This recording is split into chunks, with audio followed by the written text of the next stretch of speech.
January 16th, 1965. It was a bitterly cold Saturday morning in Wichita, Kansas. The temperature hovered just above zero, and a light dusting of snow covered the North End neighborhood. For the families living near the intersection of 20th and Piatt, it was a morning of routine.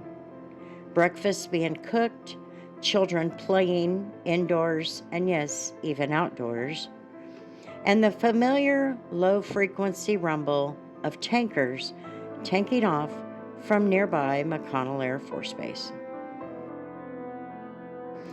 Wichita was and is the air capital of the world. We are used to the sound of engines, but on this particular morning, the sound was different. It wasn't the steady roar of progress. It was the sound of a struggle. At McConnell, a KC-135 built right here in Wichita at Boeing was preparing for a routine refueling mission. The nickname for the plane was Raggy 42. On board were 7 crew members, and the plane was very heavy, laden with 31,000 gallons of jet fuel, a flying gas station intended to meet B-52 bombers over the central United States. At 9:27 a.m., the throttles were pushed forward. The massive 4-engine jet lifted off the runway, banking north. But almost immediately, something went wrong. A mechanical failure, later attributed to a rudder malfunction, sent the aircraft into a terrifying yaw. The crew fought for control of the 250,000-pound machine that was rapidly losing the battle against gravity. Midway into their 4-minute flight, the captain made the decision to start dumping fuel, but it was not enough. For 4 minutes, stayed airborne, struggling to gain altitude. It cleared the high-density areas of the city by mere feet. However, witnesses on the ground looked up to see this giant tanker wobbling, its engines screaming at full power, trailing thin smoke against the gray winter sky. As the plane approached the intersection of 20th and Piatt, the struggle ended. The wing dipped sharply to the left, and the aircraft went into essentially a nosedive, still heavy with nearly its entire fuel load, and plummeted into a residential block.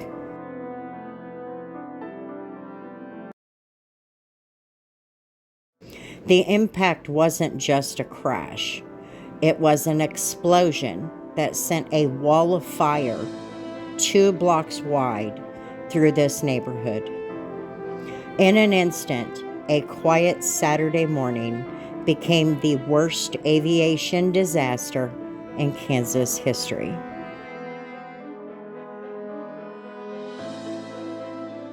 The heat was so intense, it melted the asphalt on the streets. First responders from all over Wichita rushed to the scene, but they were met with a landscape that looked like a war zone.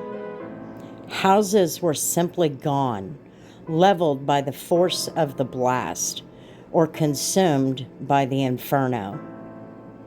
This included a 15-foot crater in the ground where the plane had dove straight in. Despite the horror, at that time, the spirit of Wichita emerged. Neighbors ran toward the flames to pull survivors from burning homes. The Red Cross and local churches became makeshift shelters. But as the smoke cleared, the magnitude of the tragedy became clear. 30 lives were lost, 7 crew members, and 23 people on the ground, many of them children.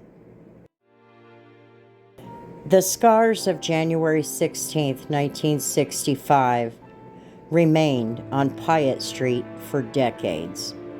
For a long time, the site remained an empty lot, a silent reminder of what was lost. Today, that ground is home to Piatt Memorial Park. It serves as a place of peace, honoring the families who were forever changed that morning. Entire families were taken out of their family tree that day. That is how serious this was. I tell this story not just to recount a tragedy, but to remember the people and the lives behind the headlines. Wichita is a city built on flight. But on this day, we learned the heavy price of that skyward ambition. I want to remember the fallen, the brave responders, and a community that refused to be defined only by its grief.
For decades, the scarred earth at 20th and Piatt remained hauntingly quiet, an empty lot that stood as a silent witness to the lives lost.